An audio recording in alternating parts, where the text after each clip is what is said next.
There is a moment that sneaks up on a lot of people. It's usually late at night.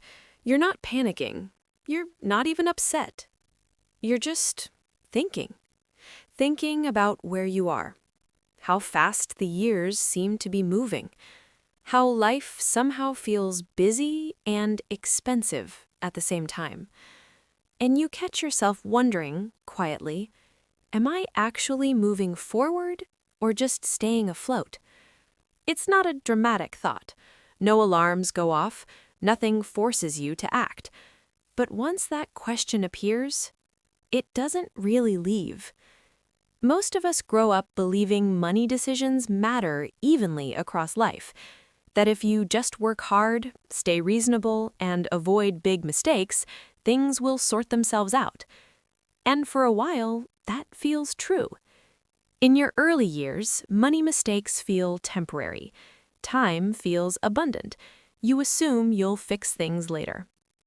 Then, somewhere along the way, time starts to feel different. Not scarce exactly, just heavier. And that's when people start sensing that direction matters more than effort. Here's the part no one explains very well. There isn't one moment where finances suddenly become important. There's a phase where momentum quietly locks in. It's not marked by age, it's marked by responsibility. Rent becomes fixed, expenses stabilize, energy gets divided between work, family, and life, and suddenly, small decisions don't reset as easily as they used to. A lot of people assume this phase is about making the right choices, but that's not really it. It's about whether your life still allows flexibility or whether momentum has already chosen for you. And most people don't notice when that shift happens. Early on, money decisions feel forgiving. You can spend freely, then save later. You can delay planning, then catch up. You can change direction without much friction, because the system hasn't hardened yet. But there's a middle phase, often quiet, often busy, where direction starts to matter more than speed. And if you miss it, nothing breaks immediately. That's what makes it dangerous. This phase usually doesn't feel like a crossroads. It feels like routine. You're earning more than before, you're more stable, you're doing what people expect. From the outside, everything looks fine, but internally, something shifts.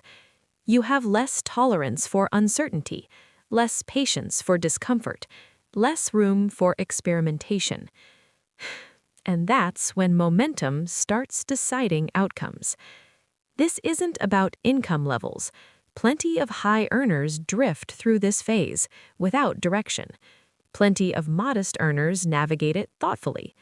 The difference isn't how much you make, it's whether your choices still compound or just sustain. Here's where psychology quietly takes over. When life gets fuller, your brain prioritizes short-term relief. Comfort matters more, convenience matters more, predictability matters more. That makes sense. But those same instincts, if left unchecked, slowly trade flexibility for stability, and stability, over time, becomes rigidity. People often think missed financial leverage comes from not investing early.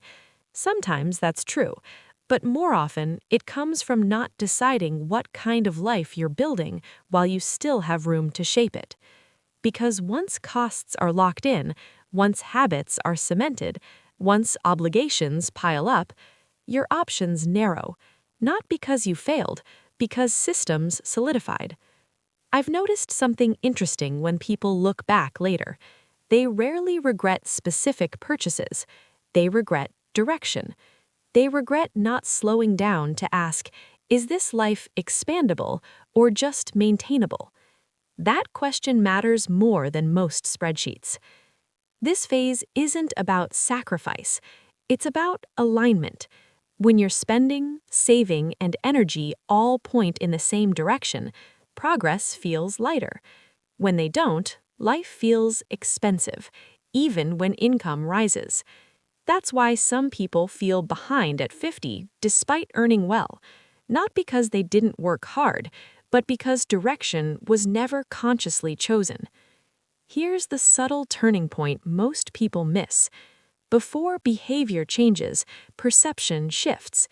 You stop asking, "Can I afford this?" and start asking, "What does this lock me into?" That's a very different lens.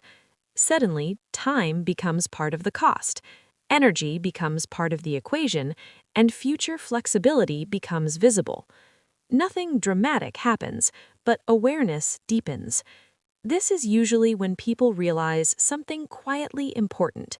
Financial freedom isn't built through intensity, it's built through early alignment. Not early in age, early in responsibility. You don't need to have everything figured out in this phase, but you do need to notice momentum, because momentum compounds whether you're paying attention or not, and ignoring it doesn't pause it. The people who navigate this phase well don't do anything extreme. They don't obsess over optimization, they don't chase shortcuts. They check in more often than feels necessary. They adjust before pressure forces them to do it. They treat decisions like experiments, not declarations, and that keeps the system flexible. Here's what practical application actually looks like in real life. It looks like noticing when life becomes full and deciding not to add pressure automatically. It looks like slowing down upgrades, not because you can't afford them, but because you're protecting optionality. It looks like small structural choices that make future decisions easier instead of harder. Not rules, not discipline, just awareness. This phase is also where emotional honesty matters, because it's easy to confuse comfort with progress. A predictable routine can feel like stability until you realize it's just expensive familiarity. That realization doesn't require panic, just clarity. One of the most reassuring things about this phase is also the hardest to accept. You don't need to catch up.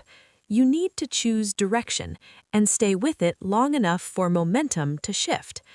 That takes patience, and patience feels harder when time suddenly feels visible. If you're in this phase or approaching it, it doesn't mean you've missed anything. It means your decisions are starting to echo. That's not a threat. It's information. When people finally understand this, something softens. They stop chasing dramatic fixes. They stop comparing timelines. They stop feeling constantly behind. Because direction gives context to time, and context reduces anxiety. So if you ever find yourself wondering why effort doesn't feel like progress, or why money stress lingers even when things look okay, it may not be about how much you're doing. It may be about whether momentum is carrying you somewhere you actually chose. This phase doesn't announce itself. It doesn't come with warnings. It just asks quietly, over and over, are you steering or drifting? And the answer doesn't have to be perfect. It just has to be honest. Because progress in this part of life isn't dramatic. It's quiet. It shows up as fewer regrets later, more flexibility when life changes, less fear around money conversations. That's the real leverage most people miss, not returns, but direction, chosen early enough to matter. If this video left you thinking instead of rushing, that's kind of the point, because clarity rarely comes from urgency. It comes from noticing where you are and giving yourself permission to adjust gently. Not all at once, not perfectly, just enough to change the direction momentum is already heading. And that's usually more than enough.